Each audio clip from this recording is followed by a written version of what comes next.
Welcome to Man Does Tech, where I solve the problems you didn't even know you had.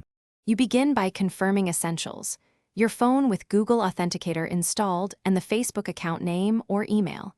Once ready, open Facebook. com/login and choose Forgot Password or Need Help. Select the account, then pick Enter Code from App when prompted for two-factor authentication.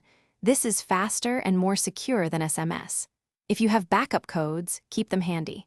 Make sure to work where you have reliable cellular or Wi-Fi, since time sync matters for one-time codes.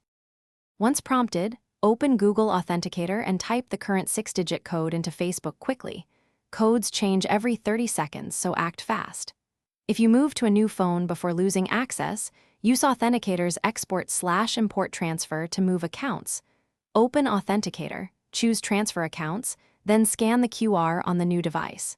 If you cannot access the app, use previously saved Facebook backup codes, request an SMS to a registered number, or trigger trusted contacts to supply recovery links. After signing in, go straight to Settings, right arrow Security, and log in, right arrow Two-factor authentication and update methods.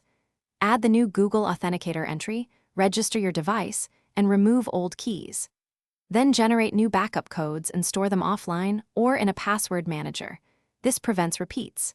If codes fail or you lack access, use Facebook's identity verification flow or file a support request including a photo ID. Make sure to follow their instructions exactly to speed approval and regain your account. Thanks for watching. If you found this helpful, don't forget to like and subscribe.